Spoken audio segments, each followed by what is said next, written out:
এই শাকগুলো নিশ্চয়ই তোমরা চেনো, এগুলোকে বলা হয় বোতের শাক। গাছপালা তো আর মাঠে খুব শিয়ালও আছে জানো তো। তোদের জমিতে কেউ ঢুকেছিল একদম, দেখো। Hello everyone, welcome back to my channel. আমার আরও একটি নতুন ব্লগে তোমাদেরকে অনেক অনেক ওয়েলকাম। এখন বাজে সকাল 10টা, আর এখন থেকেই আমি আমার ব্লগটা শুরু করলাম। আর আজকে আছি দেখো কোথায়, মাঠে। তো আজকে মাঠ থেকেই আমার ব্লগটা শুরু করলাম। অনেক দিন পর মাঠের ভিডিও তোমাদের সাথে শেয়ার করছি। ভিডিওটা স্কিপ না করে দেখতে থাকো, আশা করছি ভিডিওটা তোমাদের ভালো লাগবে। আর এই দেখো মাঠে এসে গেছি, আর আমাদের এই সর্ষের ফুলের গাছগুলো কত বড় হয়ে গেছে, আর ফুলও ঝরতে শুরু করে দিয়েছে দেখো, আর সব সর্ষেও হয়ে গেছে। তো আজকে এসেছি মাঠে, মুসুরি ডাল লাগানো হয়েছে, মটরশুঁটি লাগানো হয়েছে, সেইগুলোই দেখতে। তো বহুদিন মাঠে আসা হয় না, আর তোমাদের সাথে মাঠের কোনো ভিডিও শেয়ার করতে পারি না, তো তাই ভাবলাম আজকে একটু মাঠে আসি। আর এই গাছগুলো দেখে চিনতে পারছো কি? এই গাছগুলো হচ্ছে ধনেপাতা গাছ। দেখো কি ভালো লাগছে, পুরো জমিটাতে ধনেপাতা লাগানো হয়েছে। আর এদিকে হচ্ছে গমের গাছ, সেগুলো তো আগেই তোমাদেরকে বলেছি। আর এই যে ধনেপাতা, পাশে হচ্ছে সর্ষের গাছ। কি ভালোই লাগছে, আজকে অনেক দিন পর মাঠে এসে না খুব ভালো লাগছে। চলো তোমরা ভিডিওটা দেখতে থাকো। আর অনেক দিন তো মাঠে আসিনি, তাই মাকে বললাম চলো একটু মাঠে যাই, আজকে একটু শাক তুলে নিয়ে যাব। যে কোনো শাক পাতা আমাদের কিনে খেতে হয় না, মাঠেই হয়। আর তারপরে আবার পাশাপাশি যে মানে পাশাপাশি যারা লাগায় তারা কিন্তু বলে যে তোমরা শাক তুলে নিয়ে যেও যখন যখন খেতে মনে হবে। তাই কিন্তু আজকে মাঠে এসেছি। আর আমাদের মটরশুঁটি গাছে না ফল ধরেছে, অনেক বড় বড় মটরশুঁটি হয়ে গেছে। চলো আজকে সেইগুলোই তোমাদের সাথে দেখাবো। আর অনেক দিন ধরে ভালো ভালো ভিডিও দিতে পারছি না, আর ওই যে মা দাঁড়িয়ে আছে। আর আমি কখনো না মাঠে সেভাবে একা আসি না, কারণ মাঠে আসতে না ভয় লাগে একা একা। চারিদিকে গাছপালা তো, আর মাঠে খুব শিয়ালও আছে জানো তো, যখন তখন শিয়াল বেরিয়ে যায়। সেই কারণে একা কিন্তু আমি মাঠে আসিই না। তাই মা বললো চলো যাই। আর আজকে মটরশুঁটি গাছে ফল ধরেছে, সেটাও তোমাদেরকে দেখাবো। আর এই যে মাঠে আছি, চলো একটু শাকও তুলে নিয়ে আসি। তো যাচ্ছি এক কাকিমার বাড়ির কাছে, তো সেইখানে একটু শাক তুলবো আর একটু কাঁচা হলুদ নেব। দেখি তার বাড়িতে যদি কাঁচা হলুদ পাওয়া যায় তাহলে নেব। আর এই রাস্তাটা অনেকবার তোমাদের সাথে আমি শেয়ার করেছি। দেখো ধনেপাতার ফুলগুলো কি সুন্দর লাগছে, প্রায় অনেক লম্বা লম্বা ধনেপাতা গাছগুলো বড় হয়ে গেছে। আর এইদিকে দেখো ভুট্টা গাছ লাগানো রয়েছে। সামনে তো মোটামুটি ফাল্গুন মাস পড়েই যাবে, তো ভুট্টাগুলোও বড় হয়ে যাবে, দুই একটা তুলে খাওয়াও যাবে। সেটার ভিডিও তোমাদের সাথে পারলে শেয়ার করব।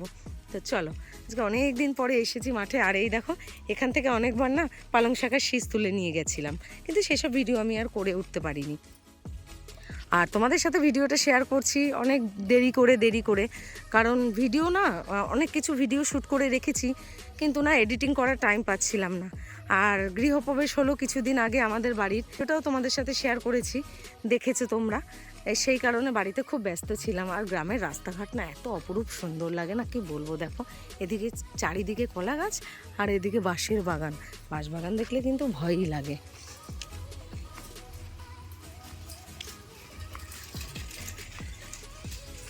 আর ওই যে আমার শাশুড়ি মা ঢুকে গেল এক কাকিমার বাড়িতে, আমাকে বললো তুমি একটু দাঁড়াও, তাই আমি এখানে দাঁড়িয়ে আছি। আর এই দেখো কি নির্জন এলাকা, ভয়ও লাগে। আমাদের ওই দিকটা না লোকজন পাওয়া যায়, আর এই দিকটা না একদম ফাঁকা জায়গা, একটু ভয় ভয় লাগে। কাকিমার বাড়ির থেকে নিয়ে চলে এলাম, তো কী কী আছে তোমাদেরকে দেখাচ্ছি। তো দেখো হলুদ নিয়ে এসেছি আর ফুল নিয়ে এসেছি। তো বললাম তো তোমাদেরকে আগেই যে এখানে আসলে যেহেতু মাঠে চাষ হয়, তো কিছু না কিছু জিনিস পেয়েই যাব, তো সেই কারণে নিয়ে চলে এলাম। আর এই যে আমাদের মসুরির জমিতে চলে এসেছি, আর দেখো মসুরির জমির পাশে না কতগুলো সর্ষের গাছও হয়েছে, কি ভাল লাগছে দেখতে। চারিদিকটা মাঠে না এরকম। তো অনেক দিন পর মাঠে এসে খুবই ভালো লাগছে। আর চলো আমাদের মটরও হয়েছে, তো বড় বড় মটরশুঁটিগুলোও দেখাবো, চলো দেখাবো কতটা বড় বড় হয়েছে। আর এদিকে একটা কলা গাছ লাগানো হয়েছিল আমাদের জমিতে, দেখছি বড় কলা গাছটা মরে গিয়ে নিচ থেকে একটা চারা বেরিয়েছে, একদম অবাক হয়ে গেলাম। তো বড় কলা গাছটা মরে গেছে দেখো, আর নিচ থেকে একটা চারা বেরিয়েছে, আজকে প্রথম দেখছি। দুটো কলা গাছ লাগানো হয়েছিল, একটা একদম মরে গেছে, আর একটাই দেখছি পাশ থেকে হয়েছে। যাক, কলা গাছ তো হয়েছে। তো ওই কাকিমার বাড়িতে দেখতে পাচ্ছ ওই যে কলা গাছগুলো, তো যে কাকিমার বাড়ি গেলাম সেই কাকিমার বাড়ির কাছ থেকেই কলা গাছগুলো নিয়ে এসেছিলাম। এই যে কলা গাছ হয়েছে, বেশ ভালো লাগছে, দেখেও ভালো লাগলো। মা দেখো এখানে কলা গাছ হয়েছে, আমরা তো কোনোদিন দেখিও নি, বলো। আর এদিকে এই যে মসুরি হচ্ছে। আর এই রকম জমির ফাঁকায় ফাঁকায় বোতে শাক কিনতে পাওয়া যায় বাজারে, সেই শাক হয়েছে। চলো মায়ের সাথে সাথে একটু দেখি মা কীরকমভাবে তুলছে। আমি তুলবো না, মাই তুলছে। অনেক শাক হয়েছে।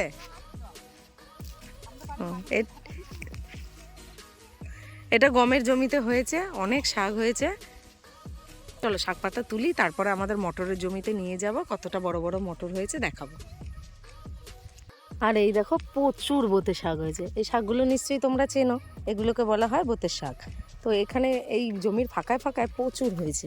এ দেখো, তো আমরা জমিতে নামছি না, কিন্তু এই ফাঁকা থেকে কিন্তু তুলছি। এই যে কত হয়েছে, মানে অগুন্তি। আর আমাদের বাড়িতে সবাই এই শাকটা খেতে খুব ভালোবাসে। আর এই গমের জমিতে না জল দেওয়া হয়েছে, সেই কারণে শাকগুলো আরও বড় হয়ে উঠেছে। চলো শাকগুলো তুলি, তারপর তোমাদের সাথে আবার কথা বলছি। আর এই দেখো অনেক শাক তুলেছে মা। তো চলো শাক তোলা হয়ে গেছে, এবার আমাদের মটরের জমিতে যাব। চলো। এত সুন্দর লাগে না এই দিকটায় আসতে, কিন্তু ওই যে আগেই বললাম একা একা মাঠে আসি না, মাঠে একা আসতে ভয় লাগে। শিয়াল আছে খুব, মানে যখন তখন শিয়াল না বেরিয়ে যায়। এখন তো ঠান্ডার সময়, শিয়াল তো গর্তে থাকে, আর সেই গর্ত থেকে বেরিয়ে আসে, জানো তো। তো সেই কারণে, আর এই সর্ষের জমি দিয়ে তো পাশ থেকে যাওয়াই যায় না। আর সর্ষের গাছগুলো বড় বড়, আর এই মুসুরি গাছগুলো ছোট ছোট, এতে কোনো অসুবিধা হয় না, কিন্তু সর্ষের গাছের পাশ থেকে যাওয়া যায় না, খুবই ভয় লাগে। তো চলো আমাদের মটরের জমিতে যাই। আর মটরের গাছগুলো না অনেক বড় হয়ে গেছে, ফলও ধরেছে। দুবেলা এসে না মাঠে মাঝে মাঝে বসে থাকতে হয়, মা এসে পাহারা দেয়। কারণ ছোট ছোট বাচ্চারা না খোঁজ পেয়ে গেছে যে এখানে মটর হয়েছে। কারোর জমিতে তো মটর লাগানো হয়নি, আর পাশাপাশি জমিতে যদি তুমি যে ফসলটা লাগাবে আর পাশের জমিতে যদি সেই ফসল না লাগানো হয়, তাহলে কিন্তু উৎপাতটা বেশি বাড়ে। তো সেই কারণেই এসে এসে একটু পাহারা দিতে হয়। তো চলো প্রায় এসে গেছি। আর এই দেখো চলে এসেছি আমাদের মটরের জমিতে। একদিকে মটর লাগানো আছে, আর একদিকে মুসুরি লাগানো আছে, সেটা তো আগের ব্লগে তোমাদের সাথে শেয়ার করেছি। আর এই যে দেখো কি সুন্দরভাবে বড় হয়েছে, দেখো ঠিক এতটা মতো মটরটা লাগানো হয়েছে। আর এইদিকে দেখো ফলও ধরেছে, চলো তোমাদেরকে দেখাই। এই যে ফল ধরেছে, দেখছো প্রায় বড় বড় হয়ে গেছে। আর কিছু কিছু ফল নতুন নতুন ধরেছে, কিন্তু বেশিরভাগটাই বড় হয়ে গেছে। আমার এই মাঠের ব্লগগুলো তোমাদের কেমন লাগে অবশ্যই জানাবে। ছোট্ট করে একটা ভিডিও শেয়ার করলাম তোমাদের সাথে এই মাঠের। আর চ্যানেলটি সাবস্ক্রাইব করে দিও, লাইক শেয়ার করে দিও, পাশে থাকা বেল আইকনটি প্রেস করতে কিন্তু একদম ভুলে যেও না। দেখা হচ্ছে আবার নতুন কোনো ভিডিওর সাথে।